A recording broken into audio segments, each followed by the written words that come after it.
Si hay un tema importante y de máxima actualidad que puede tener una repercusión enorme para toda Europa, para todos los ciudadanos europeos y también, por supuesto, para los ciudadanos de los países donde este combate se va a llevar a cabo, es la situación relativa al Estado Islámico, al autodenominado Estado Islámico, también llamado Daesh o ISIS.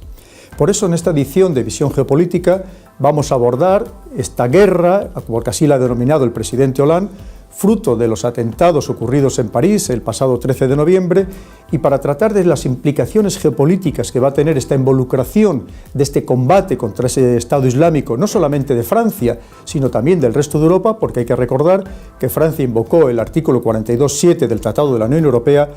Tenemos con nosotros, como siempre, a los mejores especialistas que nos pueden iluminar sobre no solamente lo que ocurre, sino lo que puede ocurrir en el futuro.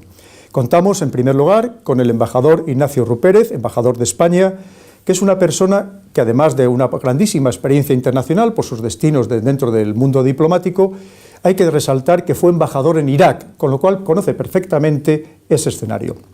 Por otro lado, contamos con la presencia del general de división, Jesús Argumosa, que fue director de la Escuela de Altos Estudios de la Defensa en el CSD, en el Centro Superior de Estudios de la Defensa Nacional, un grandísimo experto en temas internacionales, sobre lo que ha escrito en abundancia, ha dado muchísimas conferencias y que también, como digo, nos puede aportar muchísima luz. A los dos, bienvenidos, embajador, general, muchísimas gracias por acudir. Gracias.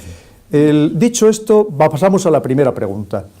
Embajador, en realidad, esto que ha sucedido, ¿lo podemos interpretar como una auténtica guerra, o lo que deberíamos es denominarlo como un combate contra una milicia localizada, regional, y que a lo mejor no deberíamos darle el propio nombre de guerra ni de ejército, porque a lo mejor le estamos dando esa consideración de Estado que hasta ahora le hemos querido negar?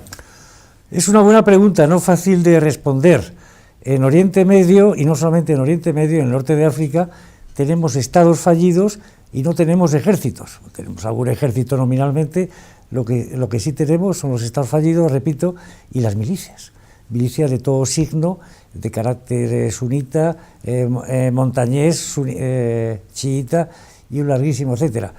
Y esto se ha correspondido desde hace ya años, desde el año 11, con la característica de la guerra en Mesopotamia, Siria e Irak, y que unas características que se han extendido a Oriente Medio, se han extendido al Magreb, al norte de África, y que posiblemente también, o yo por lo menos no tengo suficiente información, se ha extendido a Europa.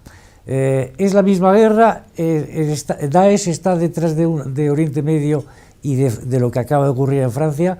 No serán atribuciones jactanciosas sin probar las que ha incurrido el Daesh en el caso de Francia y en el caso de Mali. No serán otros grupos que se han cogido la identificación y la proclamación más gloriosa que entienden ellos que es el Daesh. En cualquier caso, parecen hoy día dos conflictos interconectados, uno mayor y uno menor, pero muy lamentables los dos, muy desestabilizadores, tanto en el aspecto regional de Oriente Medio, en el aspecto estratégico, como en el aspecto civil, en el aspecto nacional. Por eso ha tenido razón, a su manera, por supuesto, pero ha tenido razón el presidente Hollande cuando ha dicho de que Francia tenemos tres guerras, Oriente Medio, Sahel, y la tercera que es en la misma patria francesa. Eso requiere, si es verdad eso, si ambos conflictos, o los tres conflictos están interconectados, si el conflicto de Mesopotamia y el de los atentados de París responden más o menos a la misma autoría, tenemos un conflicto de grandes dimensiones, de difícil tratamiento, en el cual no solamente está Francia, no solamente están algunos países europeos que han tenido esos conflictos más o menos, sino que está Europa entera, la Unión Europea, cosa que desde el primer momento ha tratado de movilizar el presidente Hollande. Esa es la cuestión. Y por otra parte, tanto en un territorio como en otro, la confusión de los análisis y de la percepción de las cosas se deriva, como derivó en el primer momento, que era un conflicto que tenía diversos estratos de enfrentamiento y de violencia que correspondían que correspondían con diferentes estratos en la coalición. Sí, varios motivos de enfrentamiento en Mesopotamia y varios grados de implicación o no implicación de coaligados, árabes y no árabes, que cada uno, hasta hace muy poco tiempo, y quizás se remedie con la presencia de Rusia, quizá ha estado cada uno de los países de la coalición ha estado jugando a la carta, haciendo la guerra a la carta. Posiblemente esto se altere pues por lo que estamos diciendo de la presencia de Rusia, la atracción de Arabia Saudí e Irán a esta mesa de conversaciones en Viena y la misma agresión tan brutal en París, que no es la primera ni muchísimo menos. Francia lleva todo el año un año infernal de agresiones terroristas, y no solamente Francia. Se han quejado los árabes, digamos, del otro lado, en Beirut y en Bagdad, porque ayer o antes de ayer ha habido sendos atentados terroristas a los que no hemos hecho ningún caso antes de ocurrir lo de París, porque efectivamente hay unos muertos que valen más que otros, y porque desde luego los muertos árabes, la pobre gente de Beirut, la pobre gente de Bagdad, que llevan sufriendo lo que nadie sabe, pues no han registrado ni muchísimo menos un tratamiento especial comparable a las víctimas de París. Tampoco, bueno, eso no significa mucho, porque también las víctimas de París, que fueron menos, perdón que lo diga, que fueron menos que las víctimas de Madrid años antes, ni muchísimo menos a nivel mundial, ni a nivel nacional, registraron el impacto del tratamiento, el drama que las víctimas de París como las víctimas del Chabdiendo, ¿no? Así es. Hablaremos luego sobre la reacción o la sobrereacción. Mi general, el embajador ha dicho una cosa muy interesante, y me voy a quedar con esa palabra, de que es un problema muy complejo, una situación muy delicada. Entonces, no se está precipitando Europa a la hora de adoptar las decisiones militares o exclusivamente militares en este escenario, como vemos, tan complejo, donde hay tantas ramificaciones económicas, geoeconómicas, ideológicas, religiosas, geopolítica regional, geopolítica mundial. ¿Eso no hubiera requerido un poco más de reflexión de a dónde vamos y qué es lo que queremos hacer? Bueno, yo creo que en principio, abundando en lo que antes decía el embajador, si estos niveles en los cuales vemos el conflicto, ¿no? Yo lo primero que veo es que es guerra. ¿Por qué es guerra? Lo que estamos viendo.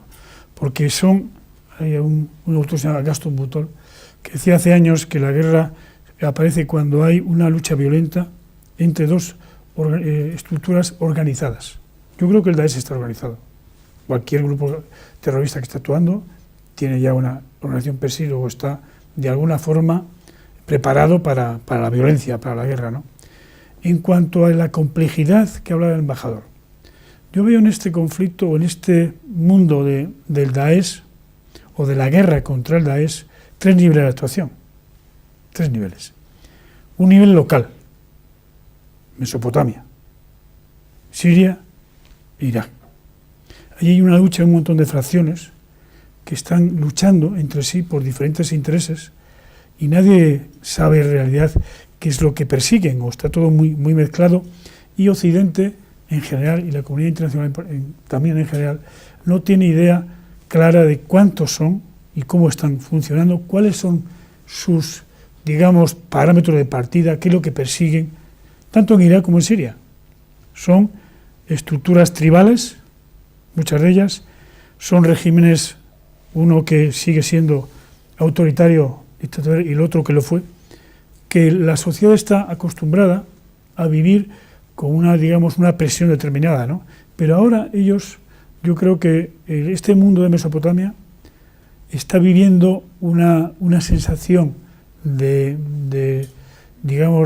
presión o de conflicto realmente inabordable, ¿no?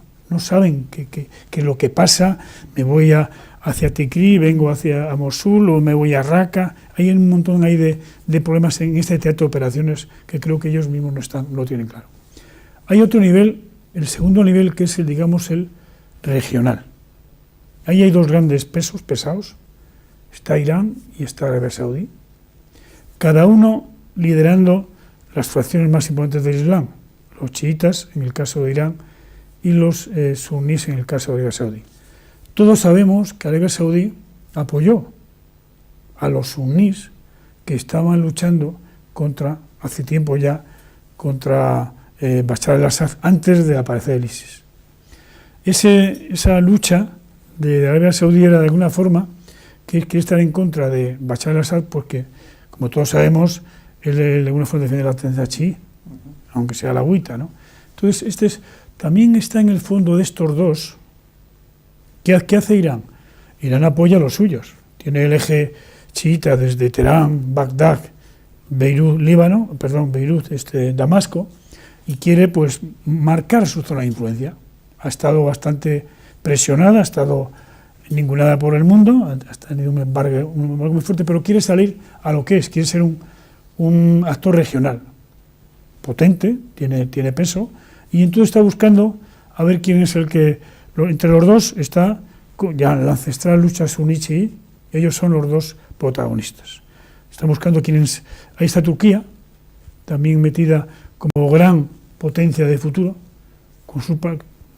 sabemos que Turquía está en el mundo suní y está de alguna forma pues jugando también, y también juega en las dos guerras, tanto en la de Siria como la de Irak. Y luego está el nivel, digamos, internacional. Está Estados Unidos, están las coaliciones.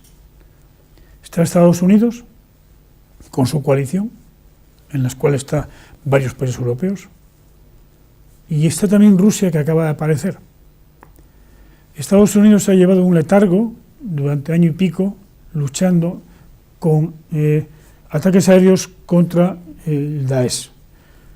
Se está viendo que no tiene resultados. Como siempre se ha dicho, no es un tema que lo digamos aquí, con los medios aéreos no se ganan las guerras. No son resolutivos. Exactamente, no son las soluciones. Entonces, Estados Unidos tiene un problema de lo que pasó en Afganistán y lo que pasó en Irak y el compromiso de Obama, que no quiere que aparezca. Pero todos sabemos, en el nivel de los expertos, tanto militares como diplomáticos, como grandes expertos en temas de conflicto, que tienen que ir a las fuerzas terrestres. Ahora hay un mare magnum de fuerzas terrestres que están jugando, que son locales especialmente, y alguna regional, en el caso especial de los dos, tanto en Irak como en Siria. Entonces, ¿qué hace? ¿Qué le ha pasado a Obama? Yo creo que Obama sigue una postura ambigua y tiene un problema de decisión importante. Es una persona tranquila, reflexiva, pero cuando toma las decisiones tarda un montón. Enfrente tiene a Rusia, con un líder que está apoyado fuertemente por los rusos, con una gran facilidad para decidir, con una gran rapidez para tomar decisiones, y luego que conoce muy bien Occidente. Estuvo varios años en Alemania de espía. Con lo cual, a nivel internacional, o a nivel casi de la comunidad, estos dos personajes, tanto Obama como Putin, están enfrentados, cada uno con luego hablaremos quizás a quienes apoyan, pero lo que veo entre los dos es que en el mundo de la comunidad mediática internacional, las prebendas o los logros está llevando Putin. Putin no es de ahora el tema. ¿Por qué ha venido a Siria Putin? Por un problema peculiar suyo, de qué le pasa, que estaba aislado internacionalmente, y esto es una oportunidad para salir al mundo, para tener un peso. No sé lo que tardará o lo que durará la actuación rusa en Siria, pero en este momento no cabe duda que tiene un gran protagonismo, y le viene muy bien que Occidente se olvide un poco de Ucrania y de Crimea, que vayamos a resolver el tema del principal enemigo, que es Daesh, y luego hablaremos de cómo está jugando, a diferencia de cómo está jugando Occidente, o digamos Estados Unidos, en este conflicto. Bueno, es una primera impresión. Una de las muchas conclusiones que podemos sacar de las últimas palabras del general es que aquí las alianzas parecen muy volátiles. Es decir, lo que ya no es la Guerra Fría, que sabíamos perfectamente, o que sabíamos quién era el amigo y quién era el enemigo, quién eran los adversarios y quién eran los aliados, aquí resulta que cambian de la noche a la mañana. Hasta hace 4 días, Francia consideraba a Rusia casi el enemigo a batir, entre otras cosas, lo había llegado incluso a anular el contrato de la venta de los 2 portaavionaves Mistral, que ahora le va a vender a Egipto, y en cambio resulta que se han aliado para combatir a este Estado Islámico. No es un poco lo que está pasando en todo el contexto, y por eso una vez más recalco que es algo muy complicado, que no es fácil lanzarse una aventura sin reflexionar en las consecuencias geopolíticas que esto va a tener. Veremos cómo queda al final la coalición, porque hasta ahora ha sido una coalición de esto sí, esto no. Yo combato en Siria, pero no en Irak. Yo combato a los chiitas, pero no a los sunitas. Pero es que los sunitas hay algunos que son malísimos, pero que para mí no lo son. Etcétera, etcétera, etcétera. Sabes que ha sido textualmente así. Y no solamente así, está súper demostrado. Y está súper demostrado que el Daesh tiene fuentes, ha tenido lo que es la génesis del movimiento, ha tenido fuentes de financiación muy dudosas, muy insultantes, con grandes actores árabes sunitas en esta coalición, que no han, y bueno, yo les combato a ellos, pero no son los malos del todo, estos son los malos. Yo prefiero al Frente Nusra que al Daesh como enemigo, y un larguísimo etcétera, una larga combinatoria que nos ha llevado, que les ha llevado y nos lleva. Bueno, ¿dónde está mi enemigo? ¿Dónde le combato? A pie, a caballo o en coche. Pero entonces, ¿cómo le combato? En fin, todo hay una dinámica de enrarecimiento entre unos y otros, donde están los territorios, las armas, la naturaleza del enemigo, que para unos es y para otros no es. Y entonces, bueno, yo lo que, obligado a ser optimista, pues hombre, pues pienso que a lo mejor se pone un poco de orden en este panorama mediante la entrada plena de Arabia Saudí, que no sé si será en este caso y en otros sincera, la entrada de Irán, la entrada de Turquía, que Qatar nos diga nos diga qué quiere hacer, por cuánto tiempo lo quiere hacer, porque el tema de Qatar, eso es fascinante, ¿no? A ver qué hará mañana, y no solamente Qatar, evidentemente. Así es, como bien ha dicho el embajador, lo que nos falta aquí, y usted como militar lo sabe muy bien, es en ese plan estratégico, es que se empieza por el final, ¿cuál es la situación final deseada? ¿Se va a dejar al Assad? ¿No se va a dejar al Assad, aunque sea de modo temporal? Unos países están de acuerdo, pero es que los mismos países aliados, otros están enfrentados, y sobre todo entender a lo mejor, que seguro que el embajador luego nos va a reflejar perfectamente, entender el problema por qué surge, cuáles son las necesidades de esos sunís en Siria y cuáles son las necesidades de esos sunís en Irak. No estamos olvidando las necesidades de los locales pensando solo en nuestras propias necesidades, sin saber cuál es esa situación final deseada. Sí, efectivamente. Yo creo que estamos en un laberinto, en los 3 niveles que antes he dicho, ¿no? El laberinto local. ¿Qué quieren los sunís de Irak? Que han sido ahora echados por el nuevo régimen, con Abadí. ¿Qué es esas tribus que están corriendo por un lado y por otro porque les pegan por todas partes en Irak? ¿Qué va a ser de ellas, no? Ellos quieren estabilidad y un nivel de vida adecuado, pero le están machacando tanto los chiitas, las milicias chiitas, como los del ISIS y los kurdos. Y los kurdos y las milicias iraníes, que andan por ahí también. Que efectivamente es un mundo que yo creo que desde fuera no nos comprendemos, ¿no? Pero es una vida que es la vida real, ¿no? Como viven, como mueren, quien les echa, pasan por ahí las digamos, operaciones chiitas y les echan y les matan en su caso. ¿Y qué pasa ahora en Siria? En Siria lo contrario. Bueno, están los chiitas dominando, bueno, ahora mismo están iguales, porque Bashar al-Assad sí es una persona que viene de la alawita de chiita y está de alguna forma pues llevando a cabo la postura que él siempre ha llevado, ¿no? Pues su dictador.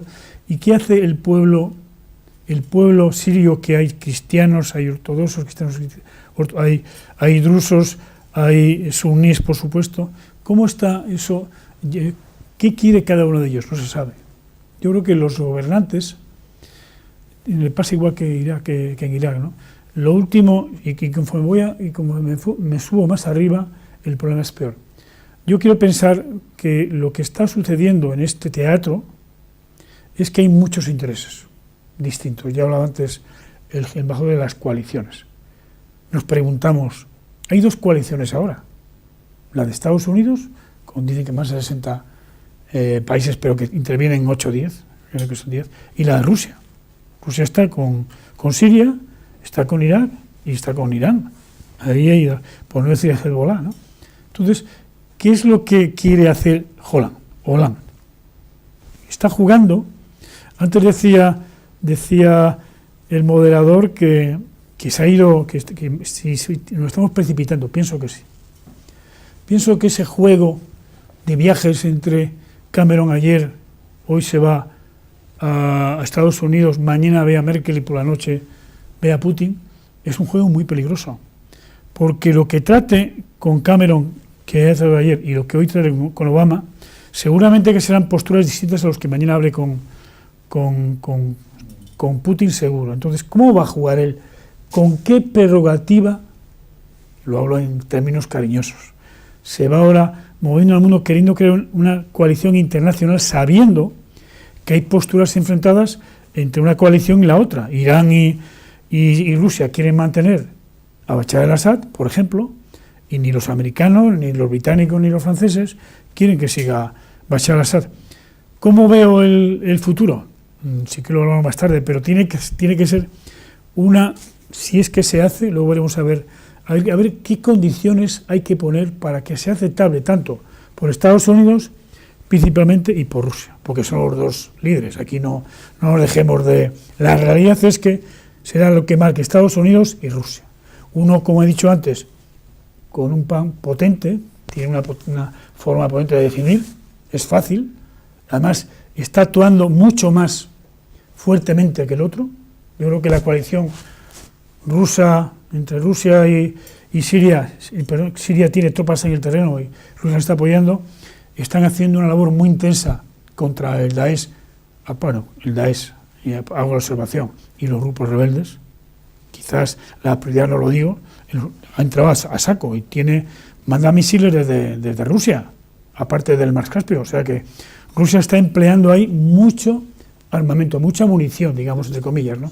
Y yo me estoy pensando hasta cuándo va a llegar eso, porque Rusia no es Estados Unidos, las fábricas rusas deben estar a tope en el sentido de que todos sabemos también el problema económico que tiene. En definitiva, termino. Efectivamente es un laberinto y pienso que Occidente se está precipitando en eso que antes hablábamos, de que estas decisiones tienen que ser muy meditadas. ¿Y cuál es el estado final? Que preguntaba el moderador. Nadie lo sabe. Así es. Perdón. Sí, embajador. Sigue. Efectivamente, vemos que es un problema muy complejo y a lo mejor, insisto una vez, usted que conoce bien el escenario iraquí, yo tengo la sensación de que aunque llegáramos a acabar con las milicias del Estado Islámico, lo que no vamos a acabar es con el concepto del Estado Islámico, especialmente en Irak. Porque nos tenemos que retrotraernos al año 2003 para entender qué significa estos movimientos dentro del mundo suní, de 8 millones de habitantes del mundo suní, de esas reclamaciones históricas que desde luego no vamos a acabar con ellas por más que acabáramos con el Estado Islámico. ¿Cómo lo ve usted? Precisamente me has quitado no me la has quitado, me la has inducido. ¿Qué es el Estado Islámico? ¿Cómo empieza? ¿Por qué se debe? Tú sabes, general, que no...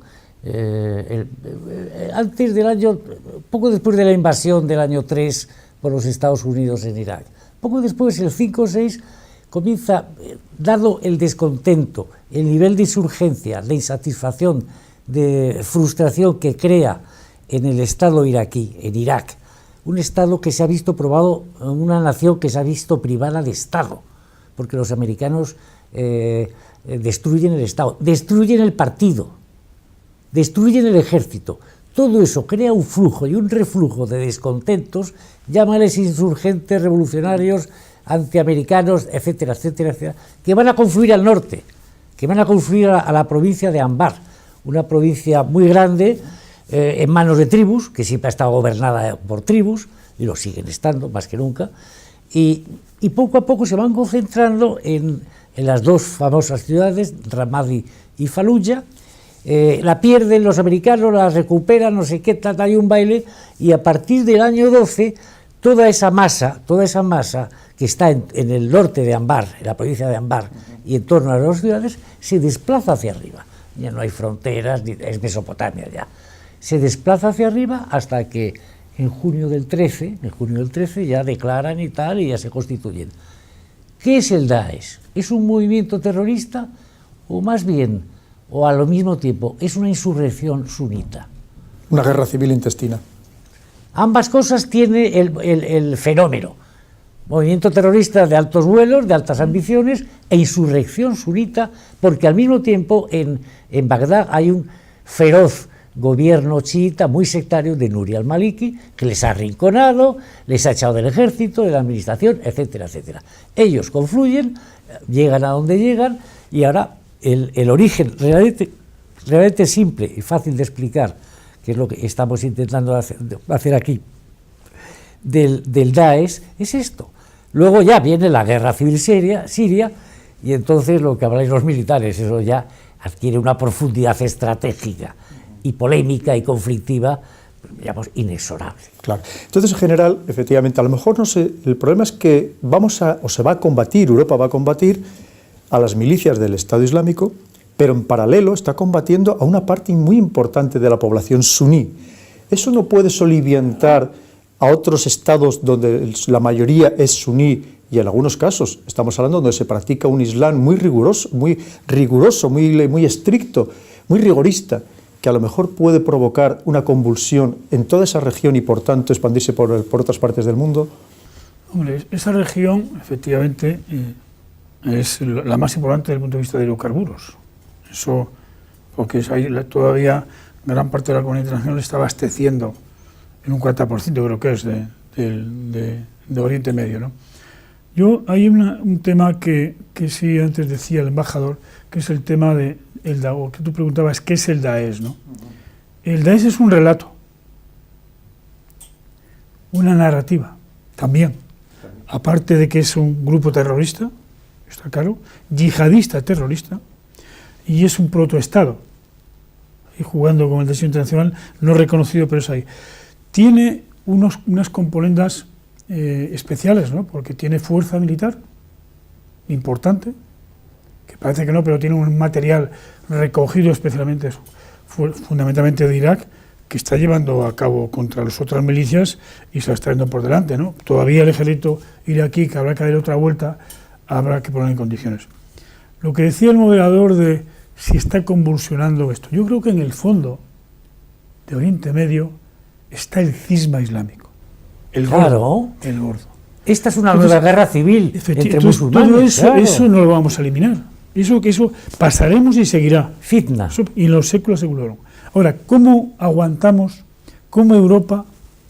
La pregunta que hacía el moderador, ¿qué debe tener cuidado Europa? Mi opinión. Primero, que los que solucionan el tema debieran ser ellos. Ellos. El tema, hablo de tema terrestre, tema de dominio, el dominio humano, que fueran los de la zona, los musulmanes.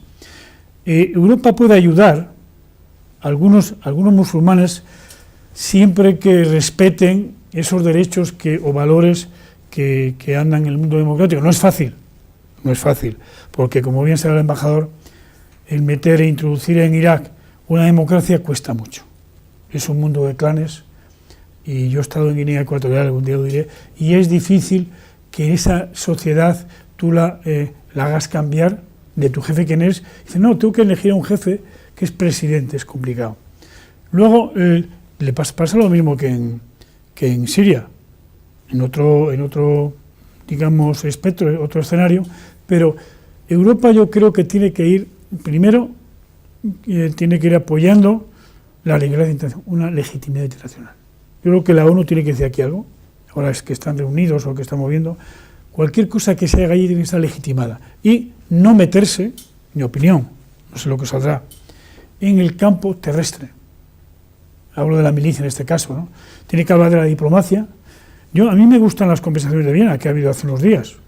El 1 de enero, que estén hablando entre los dos, entre la oposición y el régimen, a mitad del año que viene, que empiecen a ver cuáles son las dos posturas, cómo se mueven los dos partidos o los dos digamos regímenes que salgan, y luego el año 2017 que haya elecciones. Para eso es un juego diplomático brutal, y yo me apoyo a eso, porque justamente con el juego ese diplomático va a estar la guerra, porque la guerra no para, están continuamente. ¿Sería posible dar un alto el fuego? Yo creo que ese sería un tema que había, pero estoy de acuerdo con lo que antes decía el moderador. Es muy importante que después de ese alto el fuego, que diga, el estado final es este, que lo digan antes de empezar, porque si estamos otra vez negociando, si Bashar el-Assad sigue o no sigue, si sigue o no sigue la narrativa del Daesh, hay que buscar una contranarrativa, que no la tenemos en Occidente, ni en la comunidad internacional. Sí, solamente efectivamente, aquí de este escenario tan sumamente complicado, como estamos viendo, en un sistema complejo, que diría un científico, lo primero es la guerra de las narrativas y lo siguiente es la guerra psicológica, que están muy relacionados. Y efectivamente, muchas veces nosotros mismos alimentamos, lamentablemente, esas narrativas, y lo que tenemos que ser mucho más inteligentes y romper esas narrativas. Pero incluso el embajador, yendo al caso particular, lo mismo de Siria, no tenemos que olvidar que los sunís van a seguir atacando al régimen de al-Assad, esté o no esté el Estado Islámico, porque ese es uno de sus objetivos. Y eso, como sabes, Pedro, eso arranca de la sucesión del profeta. La sucesión del profeta, no quiero ser irreverente, pero es parecida a la sucesión de Omar, del talibán, del mulá Omar. Registra que decía, la pelea entre los compañeros y la familia, en ambos casos. Desde ahí poco después, pero ahí arranca la enemistad entre unos y otros. Y una enemistad que va a continuarse y que el problema, insistimos, es que la complejidad de una coalición y de los temas que están en eso se ha acentuado por la coincidencia de la guerra civil siria. La guerra civil siria, que es una guerra entre suníes y chiíes que además son claramente herejes. Los alauitas son herejes, eso te lo dicen los mismos chiitas, pero bueno, son de los nuestros, pero en fin, un poco hermanos separados.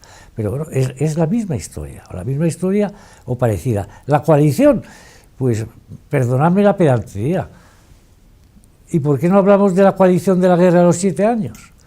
¿Y las coaliciones contra Napoleón? Pues no, es muy difícil que una coalición resista del principio hasta el final. Claro. Donde aquí son hermanos separados, son vagamente de la misma corriente, pero no del todo, y lo son en ocasiones, y hay múltiples incidencias. Eso es lo que me preocupa, que es muy fácil entrar en guerra, pero las guerras hay que ganarlas, porque lo único que no perdona a los pueblos es perderlas. Y en este caso, lo que ha hecho Francia lanzándose una guerra, yo no tengo muy claro que la vaya a ganar, por lo menos a corto plazo. Y el fenómeno increíble, que según todos los indicios, todos los documentos, todo lo que hemos vivido, lo que hemos estudiado, el malo, el perverso es Bashar al-Assad. Y por el rompecabezas de la situación internacional, resulta que ahora es una rara avis, una ave a conservar, sin ella no encaja el rompecabezas. Bueno, eso nos queda algo más raro por ver. Claro, hay una cosa muy interesante, porque en realidad hay que ver no solamente a quién perjudican las cosas, sino a quién benefician también. Ahora quien está ganando es Irán. Irán se está haciendo con el control absoluto de Irak a través de esas milicias chiitas pro-iraníes que son los que manejan los hilos de verdad en el gobierno de Bagdad, que además se está haciendo con el control de Siria, pero es que tenemos que también ver lo que está haciendo en Yemen, que las milicias hutíes están penetrando ya en territorio de Arabia Saudí. ¿No va a llevar eso a provocar que probablemente Arabia Saudí se vea obligada a entrar en guerra? Yo creo que aquí hay dos ganadores claros. Uno Irán y otro Rusia. Rusia se encuentra de pronto que vuelve a tener un protagonismo en Oriente Medio que no lo tuvo, hace ya 40 años que lo perdió, y se encuentra que es ahí casi el gallo. Casi el gallo, Rusia es el gallo. ¿Por qué es el gallo? Entre comillas. Porque las decisiones de Putin son rápidas y es una persona que tiene mucho, y además tiene detrás de él gente que le apoya, que los iraníes, Hezbollah, Siria, Irak, y hasta ahora incluso hablando con Arabia Saudí y con Jordania. Luego el gran ganador en el mundo internacional a nivel geopolítico es Putin. ¿qué le pasa a Irán? Irán será el ganador posiblemente regional, casi con toda seguridad, porque Turquía, que es otro país que tiene capacidad potencial de haber cogido un poco la batuta, pues ha estado jugando al mal y al bueno, ¿no? Desde el comienzo, que si los kurdos, que si pasan el petróleo, que si me llega, que si me afecta a mi problema interno y no quiero atacar y no quiero entrar en Siria, ¿no? Entonces, junto con Irán, que es el gran ganador, porque efectivamente está dominando el tema de Irak, porque ahora mismo, quitando los kurdos, que seguramente que se quedará en un Kurdistán en el futuro, pues la parte de Irak pues está llena de chiitas, y los pobres suníes pues andan por ahí corriendo en la provincia de Anbar, que decía antes el embajador. ¿Qué le pasa a Arabia Saudí? A Arabia Saudí se le ha vuelto en contra lo que ha hecho. Yo creo que el gran perdedor va a ser él, por dos razones. Primero, cuando apoyó a los suníes de Siria en contra de Bashar al-Assad, ahí perdió mucha credibilidad, porque él estaba jugando y dejó crecer como ha dicho antes muy bien, a ISIS.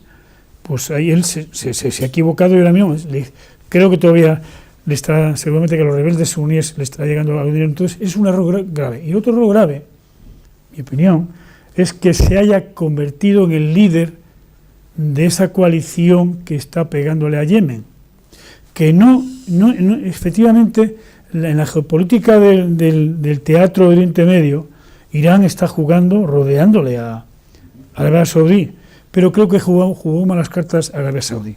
Primero, de pronto se lanzó sin pedir permiso a nadie, y Estados Unidos le apoyó porque no había más remedio, pero se está metiendo en un lío en Yemen, que no hemos hablado de Yemen, pero gordo. Y ahí están los hutis, como ha dicho muy bien antes el Pedro. ¿Cómo se va a configurar ese gran mare magnum que hay, o laberinto, si quieres, que hay unas fuerzas encontradas en todo Oriente Medio? Yo propongo cuatro cosas, un camino, una hoja de ruta, hablando de esta. Primero, creo que Bashar al-Assad debe largarse. ¿Cuándo? Habría que negociarlo, no cuenta nada.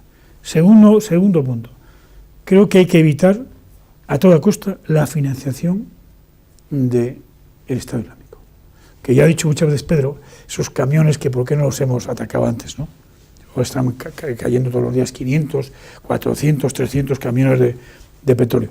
Tercero, impedir a toda costa el reclutamiento de europeos, de árabes que están llegando allí, esos 25.000 o 30.000, no sé cuántos hay. Eso hay que evitarlo como sea. Cuarto, la narrativa que decía Pedro. Una contranarrativa, un relato nuevo, nuestro, no en contra, un nuestro. ¿Quiénes somos? ¿Qué hacemos? ¿A dónde vamos? ¿Qué valores tenemos? ¿Qué principios? Y los otros, y eso difundirlo, claro. El problema es que Daesh difunde su, si quieres, doctrina islámica radical, de allá de los profetas, y nosotros estamos aquí en plan pasivo. Hay que ser activo o proactivo. Y la quinta, ya una coalición en la cual sirve a Rusia, pero tiene que ser con unas condiciones determinadas. No se puede dejar a Rusia ahora que llega allí y sea el gallo del gallinero. No, tú, macho, perdón, si vienes aquí, perdona por la palabra anterior, defiéndete y sujétate a las condiciones. Y si no, aquí tú has venido, eres un aparecido, cuando llevo aquí ya unos cuantos años, un año y pico dándole y la guerra será larga, no es un tema de 4 o 6 meses ni un año, y no sé, yo digo, esos 4 o 5 puntos podrían ser un camino. Los suelto ahora, había que analizarlos más. Claro. Y una primera apreciación. Es tremendamente interesante todo lo que nos ha dicho el general, pero hay un factor que a lo mejor también, otro país que nadie habla de él y que tiene una gran influencia en la zona. Aquí todos hablamos de Irán, hablamos de Arabia Saudí, hablamos de Turquía, pero se nos olvida Israel. Bueno, sí. De momento hablaremos otro día, yo creo, porque de momento aparentemente su actitud es wait and see, de esperar y no se mete en nada y sale enormemente beneficiado porque claro, estos árabes que se están peleando entre ellos no tienen tiempo ni ganas de arremeter contra Israel y organizarle la tercera intifada, cosa que se venía hablando tal. ¿Me permites, Pedro? Por favor, ¿Me permites? Primero, la narrativa está cambiando ya. La narrativa está cambiando porque cada vez sabemos más y porque la guerra está durando. ¿Qué sabemos? Las milicias chiitas son las mejores, son muy buenos soldados y están cometiendo atrocidades sin cuento. Y esto ya se está denunciando. Por Amnistía Internacional tiene varios informes. En Irán, los dos, claro, todos que intervienen, todos los chiitas, las milicias chiitas que son tan buenas como soldados, cometen unas atrocidades, pero bueno, que están generando un mayor sectarismo del que en principio pretendían combatir. En segundo término, Irán se está beneficiando efectivamente, lo está haciendo muy bien. La red chiita de Irán, controlada por Irán en todo Oriente Medio, es magnífica.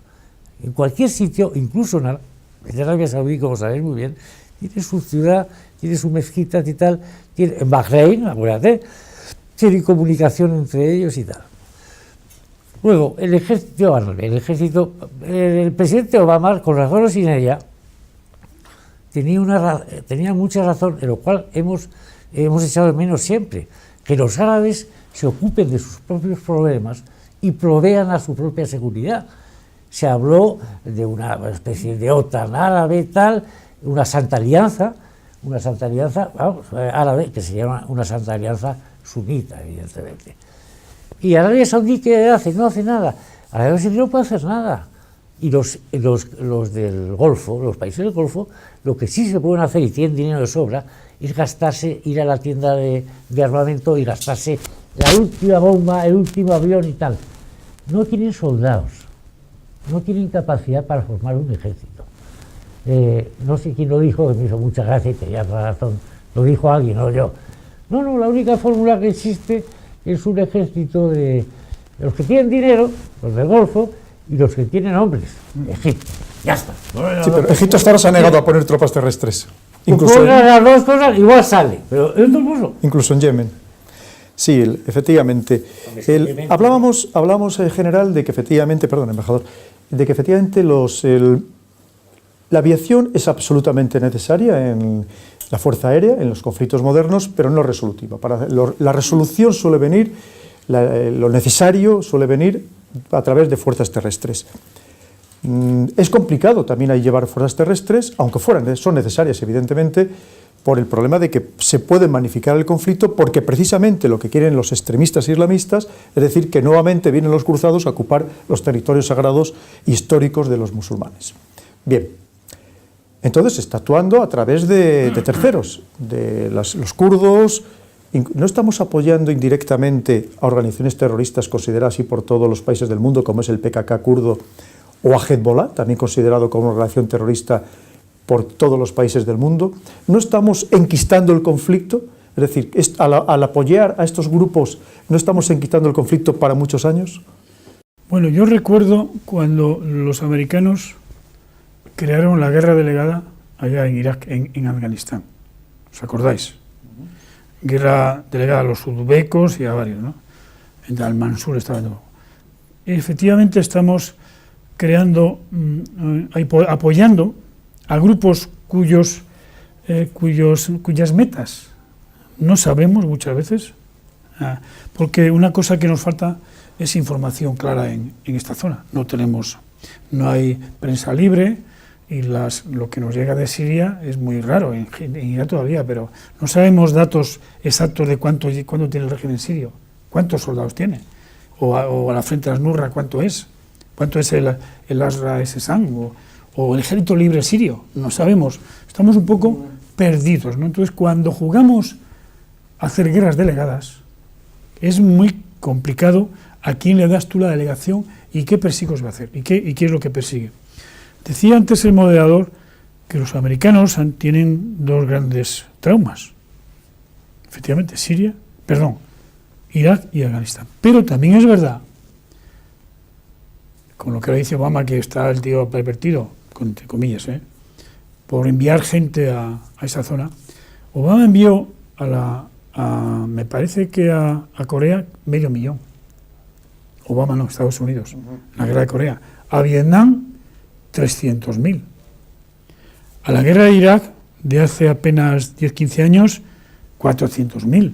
Entonces, no nos larguemos las vestiduras de que ahora no puede enviar. Estados Unidos está enviando durante muchos años, durante la fase post Segunda Guerra Mundial, una serie de unidades a muchos sitios, ¿no? Y no ha pasado nada, quiero decir, no ha pasado nada. Ha sido el gendarme. Ahora, ¿qué pasa? Que no es el gendarme, entre comillas. Yo creo que Estados Unidos, cuando ha dicho que no va a enviar tropas terrestres, ni Europa, es un poco darle al enemigo una baza. Oye, eso ya veré yo qué es lo que pasa y cómo. ¿Por qué te voy a decir yo que no voy a mandar las fuerzas terrestres? Ya hablaremos. Primero vamos a negociar el estado final, que es la clave. Claro. Porque las negociaciones esas de Viena, y si quieren empezar a negociar, tiene que ser ¿a dónde vamos? ¿Cuál es el estado final? Y entonces empezará, como ya saben muy bien el moderador, a hacer cuál es tu plan estratégico integral, no militar, integral, de cómo vas a conseguir por una serie de pasos ese estado final. Y ahí aparecerán qué pasa con las tropas, que va a Turquía, Irán ya está. ¿Qué hacen los saudíes, que tienen un ejército pequeñito? Nada. Y Bahrein, y Qatar, esos no van a mandar nada, porque no tienen nada. Egipto puede ir también, es un árabe. Árabes, musulmanes, que lo resuelven entre ellos, ¿no? Ahora, que habrá que hacer apoyo aéreo, seguramente pilotado por Rusia o Estados Unidos, de acuerdo, pero preguntémonos, ¿cómo te decimos? ¿El estado final cuál es?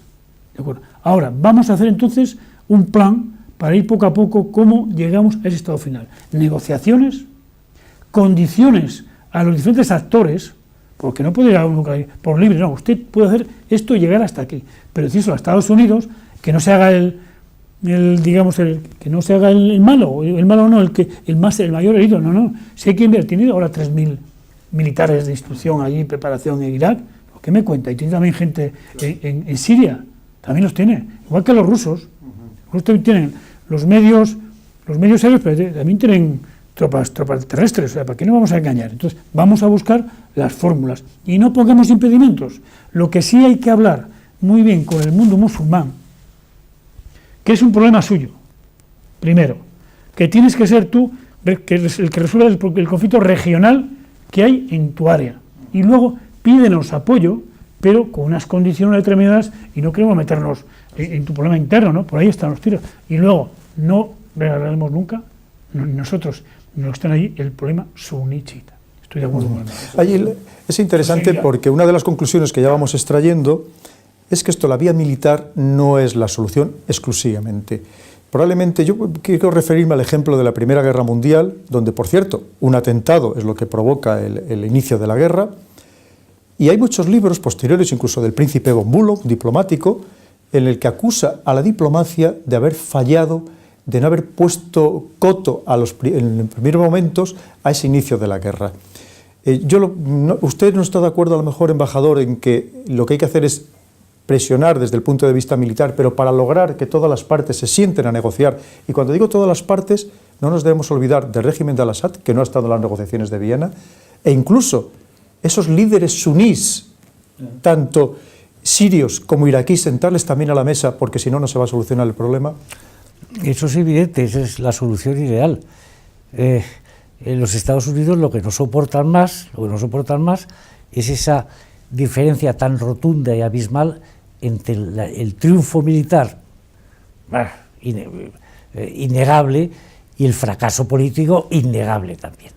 La aproximación no deberá excluir la actuación militar, ni muchísimo menos, pero deberá ir acompañada de una sensatez política y de una atención al postconflicto, diplomacia, sobornos, etcétera, etcétera, que asegure que el triunfo militar no se quede en eso, como ha ocurrido muchas veces ya.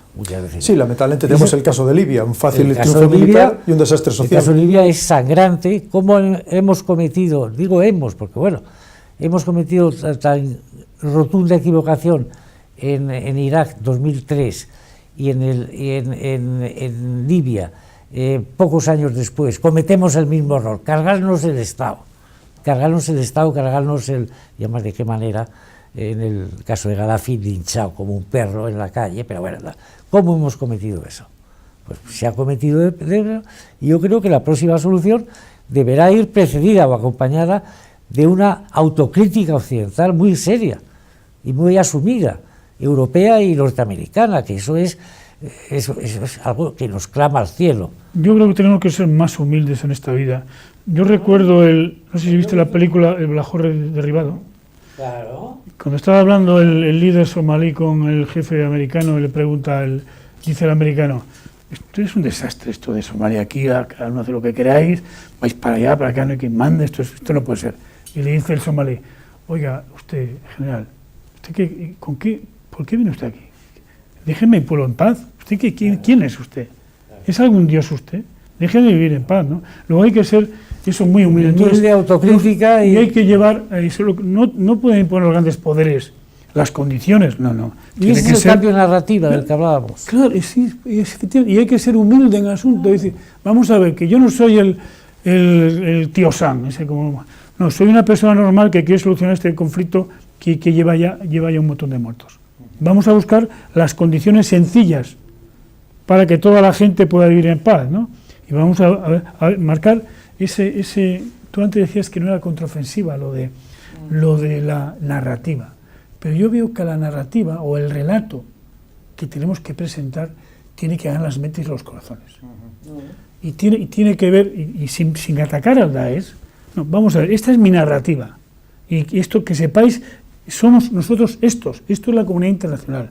Queremos dejar, efectivamente, olvidarnos de Libia y Yemen, que también tenemos algo de parte, o el tema de Irak, ¿no? Vamos a buscar poco a poco la solución y hagamos claramente, primero, antes de actuar, debiéramos de hacer, antes de seguir con la guerra, un alto el fuego, sería lo ideal, ¿eh? Vamos a bien a donde sea, sentemos el estado final, todos, como dice el embajador, las tribus suníes, tanto las iraquíes como las suníes, y marquemos poco a poco cómo actúa y quién actúa. Así es. Porque entre otras cosas nos podemos encontrar, embajador, que si se presiona demasiado rápido a este Estado Islámico, además del sufrimiento que vamos a causar a la población civil, y que se van a volcar en cometer atentados terroristas tanto en su territorio como en el exterior, porque va a ser su salida, ¿no podemos hacer también que haya un flujo enorme de esos combatientes que al ser presionados se desplacen a otros escenarios, como es el de Egipto, como es en Libia, un país fantástico para ellos, dado la destrucción y el caos absoluto que existe, o incluso que se desplacen hacia Europa? Se pueden hacer muchas cosas siempre que haya, repetimos, la autocrítica, el afán moderador, saber qué ha pasado, cómo nos hemos comportado, etcétera, etcétera, que está suficientemente, creo yo, explayado, sobre todo por ti, general. Y luego, otro tema, yo, desde el primer momento, tuve gran simpatía y gran atracción por la política exterior de Obama. ¿Que la ha conseguido, no la ha conseguido? Bueno, ese es otro tema. Entre otras cosas, pensaba localizarla en los países del conflicto, identificarla con ellos. Y tiene gran parte de verdad. Gran parte de verdad, son conflictos, y darles la llave de su seguridad a los propios países, las propias élites locales que hasta ahora ni se han preocupado de tener un sistema de seguridad común, ni se han preocupado de defenderse, se han ocupado lo más caro, pero no han hecho ejércitos buenos. La única excepción es de los países implicados, es Jordania y Egipto. Los demás, unos magníficos aviones, tanques, no sé qué, pero vamos, mano de obra, tropa no tienen, ¿no? Y otra vez se ha podido insistir entonces en la importancia de los elementos locales, bajando hasta las tribus. Estos países son ingobernables sin las tribus, y a medida que la crisis aumenta y el caos se hace más confuso, hay que volver a las tribus, al gobierno de las tribus, que son los que Dios me perdone, su apoyo justifica más de lo que creemos o más de lo que sabemos, pero no de lo que suponemos, el Estado Islámico. Dos preguntas ya para finalizar, una a cada uno de ustedes, si me lo permiten. General, hay quien cree, bueno, siempre ha sucedido en todos los conflictos, que cuando hay un conflicto en el que el mundo está mirando hacia él, se abre otro, aprovechando la coyuntura, en el que suele ser de tener mucha mayor trascendencia. Hay quien cree que Rusia pudiera aprovechar, cuando estemos toda Europa involucrado en este conflicto, que no va a ser fácil y va a ser largo de resolver, ¿no pudiera ser que abriera otros frentes, como pudiera ser aprovechar las circunstancias en Ucrania, en Moldavia, con Transnistria o en Georgia? ¿No cabe la posibilidad de que Rusia abra otro escenario en el cual ya no sea posible abordarlo por estar absolutamente focalizados en este otro? Bueno, yo a Rusia, en especial a Putin, es una persona con mucha agudeza, ¿no? Y puede tener, sin embargo, yo le veo una pega a Rusia. Siendo posible eso, Rusia tiene un problema económico grave, un problema demográfico también grave, un problema interno de que no le... Sí, ha apoyado el ataque a Siria, pero ahora mismo no está como hace 6 meses, un mes o 40 días, ¿no?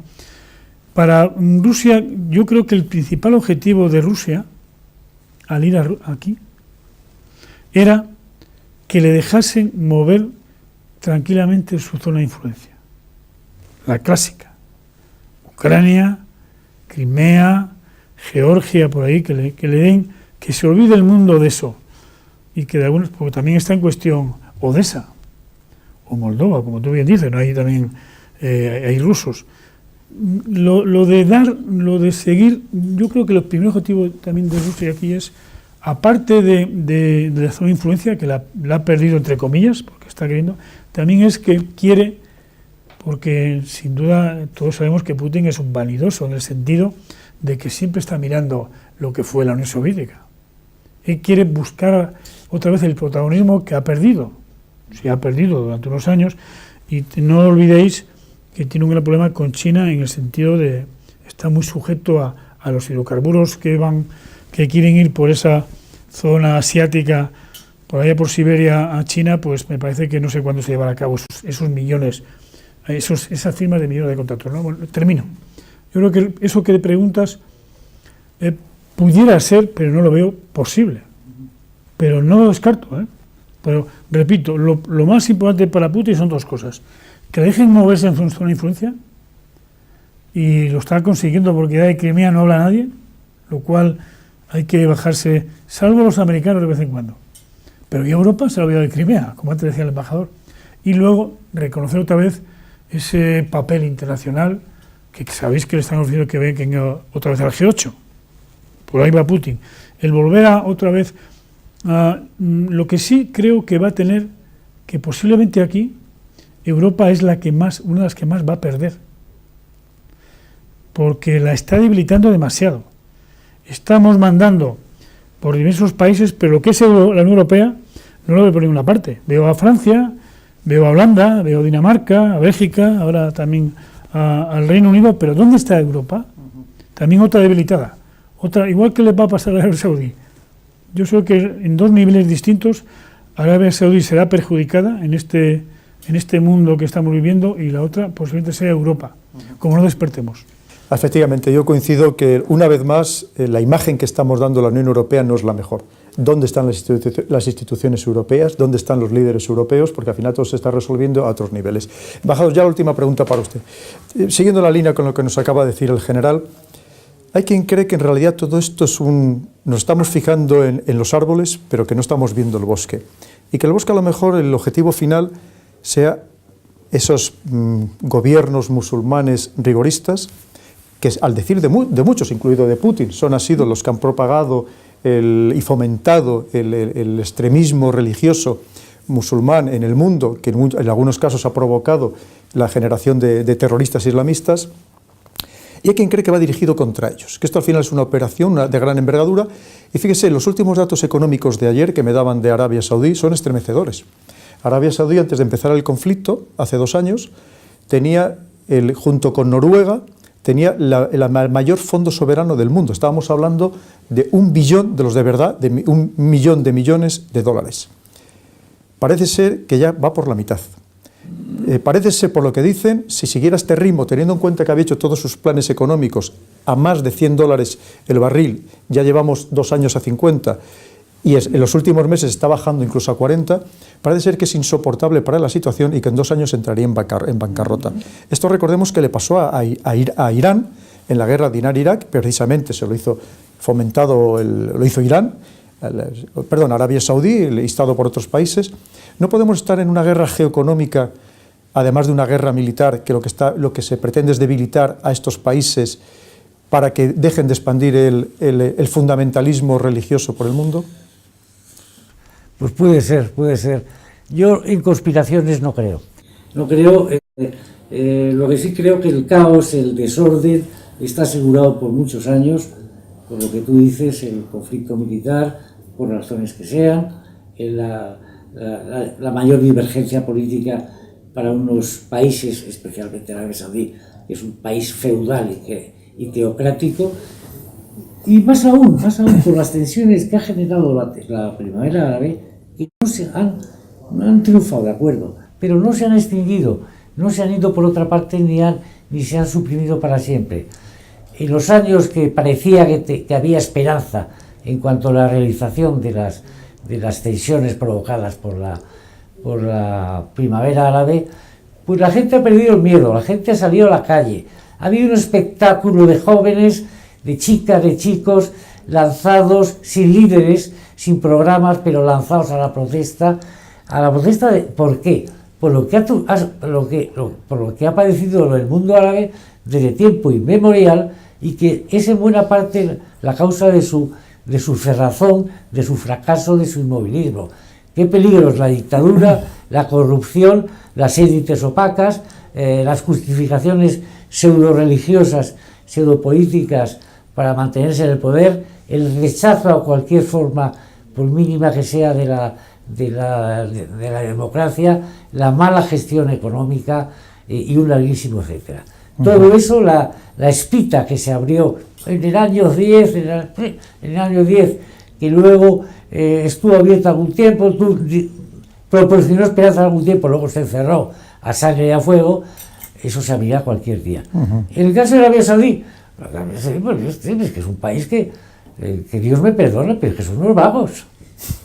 Que no viven de su trabajo, viven del petróleo, tienen unas rentas per cápita increíbles, tienen un consumo, autoconsumo de petróleo increíble, porque allí, por ejemplo, la gente, eso lo sé yo, lo he visto yo, la gente se va de vacaciones en verano y no cierra el aire acondicionado.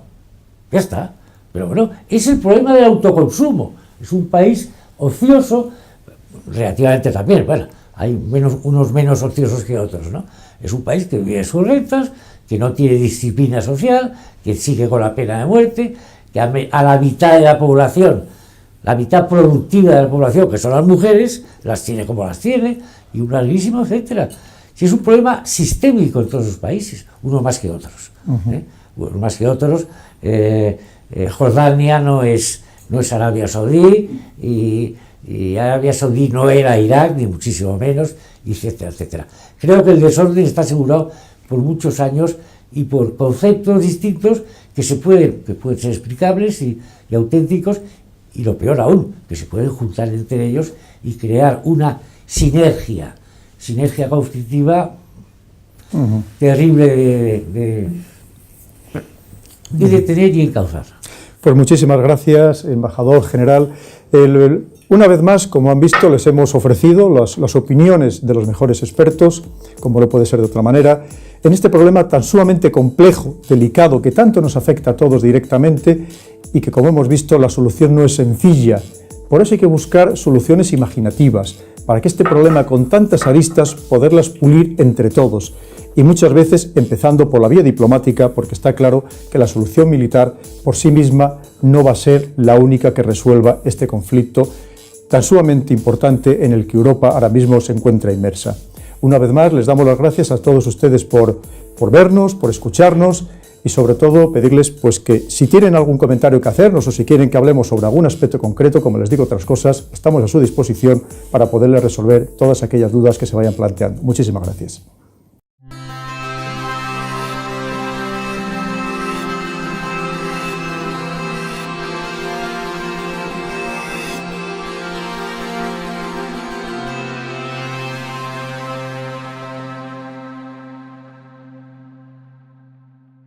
Ayer ha habido sendos sendos atentados terroristas a los que no hemos hecho ningún caso antes de ocurrir lo de París, porque efectivamente hay unos árabes, hay unos muertos que valen más que otros, y porque desde luego los muertos árabes, la pobre gente de Beirut, la pobre gente de Bagdad, que llevan sufriendo lo que nadie sabe, pues no han registrado ni muchísimo menos un tratamiento especial comparable a las víctimas de París. Tampoco, bueno, eso no significa mucho, porque también las víctimas de París, que fueron menos, perdón que lo diga, que fueron menos que las víctimas de Madrid años antes, ni muchísimo menos a nivel mundial, ni a nivel nacional, registraron el impacto del tratamiento, el drama que las víctimas de París como las víctimas del Charlie Hebdo, ¿no? Así es. Hablaremos luego sobre la reacción o la sobrereacción. Mi general, el embajador ha dicho una cosa muy interesante y me voy a quedar con esa palabra, de que es un problema muy complejo, una situación muy delicada. Entonces, no se está precipitando Europa a la hora de adoptar las decisiones militares o exclusivamente militares en este escenario, como vemos, tan complejo, donde hay tantas ramificaciones económicas, geoeconómicas, ideológicas, religiosas, geopolítica regional, geopolítica mundial. ¿Eso no hubiera requerido un poco más de reflexión de a dónde vamos y qué es lo que queremos hacer? Bueno, yo creo que en principio, abundando en lo que antes decía el embajador, si estos niveles en los cuales vemos el conflicto, ¿no? Yo lo primero que veo es que es guerra. ¿Por qué es guerra? Lo que estamos viendo. Porque hay un autor que se llama Gaston Butol, que decía hace años que la guerra aparece cuando hay una lucha violenta entre dos estructuras organizadas.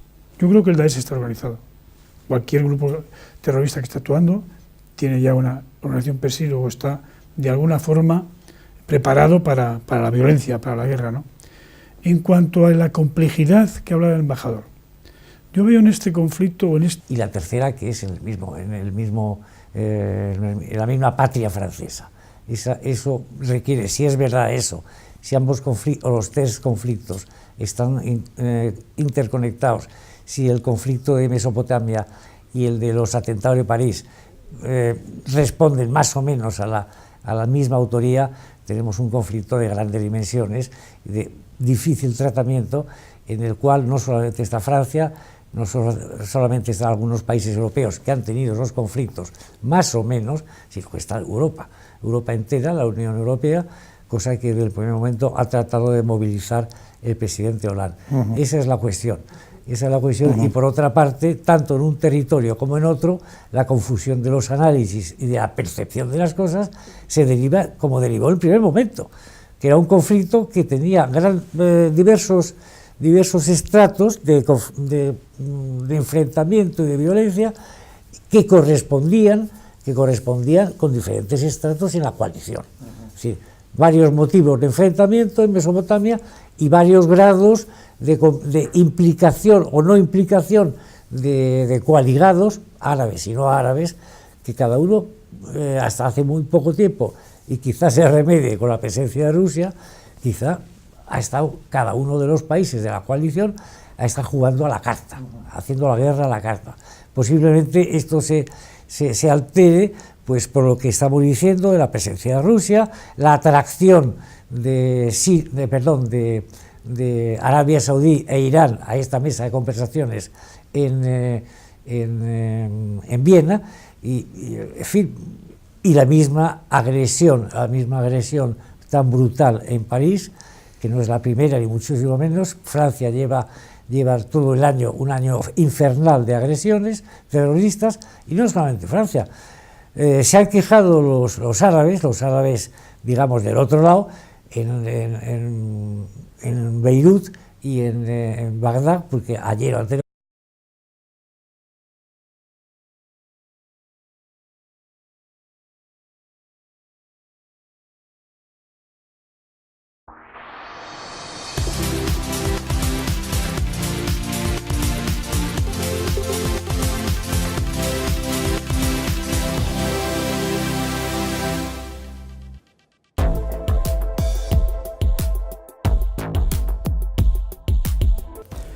Si hay un tema importante y de máxima actualidad que puede tener una repercusión enorme para toda Europa, para todos los ciudadanos europeos y también, por supuesto, para los ciudadanos de los países donde este combate se va a llevar a cabo, es la situación relativa al Estado Islámico, al autodenominado Estado Islámico, también llamado Daesh o ISIS.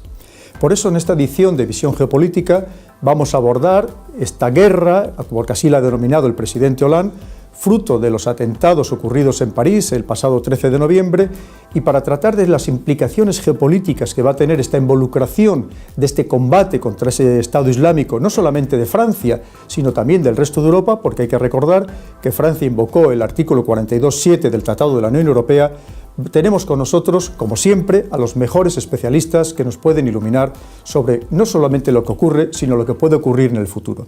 Contamos, en primer lugar, con el embajador Ignacio Rupérez, embajador de España, que es una persona que, además de una grandísima experiencia internacional por sus destinos dentro del mundo diplomático, hay que resaltar que fue embajador en Irak, con lo cual conoce perfectamente ese escenario. Por otro lado, contamos con la presencia del general de división, Jesús Argumosa, que fue director de la Escuela de Altos Estudios de la Defensa en el CSD, en el Centro Superior de Estudios de la Defensa Nacional, un grandísimo experto en temas internacionales, sobre lo que ha escrito en abundancia y ha dado muchísimas conferencias y que también, como digo, nos puede aportar muchísima luz. A los dos, bienvenidos, embajador, general, muchísimas gracias por acudir. Gracias. Dicho esto, pasamos a la primera pregunta. Embajador, en realidad, esto que... Este mundo del Daesh, o de la guerra contra el Daesh, 3 niveles de actuación. 3 niveles. Un nivel local, Mesopotamia, Siria e Irak. Allí hay una lucha, un montón de fracciones que están luchando entre sí por diferentes intereses y nadie sabe en realidad qué es lo que persiguen, o está todo muy mezclado, y Occidente en general y la comunidad internacional también en general no tiene idea clara de cuántos son y cómo están funcionando, cuáles son sus, digamos, parámetros de partida, qué es lo que persiguen, tanto en Irak como en Siria. Son estructuras tribales, muchas de ellas, son regímenes, uno que sigue siendo autoritario, dictatorial, y el otro que lo fue, que la sociedad está acostumbrada a vivir con una, digamos, una presión determinada, ¿no? Pero ahora ellos, yo creo que este mundo de Mesopotamia está viviendo una sensación de presión o de conflicto realmente inabordable, ¿no? No saben que lo que pasa, me voy hacia Tikrí, vengo hacia Mosul o me voy a Raqqa. Hay un montón ahí de problemas en este teatro de operaciones que creo que ellos mismos no tienen claro. Hay otro nivel, el segundo nivel, que es el regional. Ahí hay 2 grandes pesos pesados, está Irán y está Arabia Saudí, cada uno liderando las fracciones más importantes del Islam, los chiitas en el caso de Irán y los suníes en el caso de Arabia Saudí. Todos sabemos que Arabia Saudí apoyó a los suníes que estaban luchando hace tiempo ya, contra Bashar al-Assad antes de aparecer el ISIS. Esa lucha de Arabia Saudí era de alguna forma que estar en contra de Bashar al-Assad porque, como todos sabemos, él de alguna forma defiende la tendencia chií, aunque sea alawita, ¿no? Entonces, el que ha sucedido lo podemos interpretar como una auténtica guerra, o lo que deberíamos es denominarlo como un combate contra una milicia localizada, regional, y que a lo mejor no deberíamos darle el propio nombre de guerra ni de ejército, porque a lo mejor le estamos dando esa consideración de Estado que hasta ahora le hemos querido negar. Es una buena pregunta, no fácil de responder. En Oriente Medio, y no solamente en Oriente Medio, en el norte de África, tenemos estados fallidos y no tenemos ejércitos. Tenemos algún ejército nominalmente, lo que sí tenemos son los estados fallidos, repito, y las milicias. Milicias de todo signo, de carácter sunita, montañés, chiita y un larguísimo etcétera. Y esto se ha correspondido desde hace ya años, desde el año 11, con la característica de la guerra en Mesopotamia, Siria e Irak, y que unas características que se han extendido a Oriente Medio, se han extendido al Magreb, al norte de África, y que posiblemente también, o yo por lo menos no tengo suficiente información, se ha extendido a Europa. Es la misma guerra, Daesh está detrás de Oriente Medio y de lo que acaba de ocurrir en Francia. No serán atribuciones jactanciosas sin probar las que ha incurrido el Daesh en el caso de Francia y en el caso de Mali. No serán otros grupos que se han cogido la identificación y la proclamación más gloriosa que entienden ellos que es el Daesh. En cualquier caso, parecen hoy día dos conflictos interconectados, uno mayor y uno menor, pero muy lamentables los dos, muy desestabilizadores, tanto en el aspecto regional de Oriente Medio, en el aspecto estratégico, como en el aspecto civil, en el aspecto nacional. Por eso ha tenido razón, a su manera, por supuesto, pero ha tenido razón el presidente Hollande cuando ha dicho de que Francia tenemos tres guerras: Oriente Medio, Sahel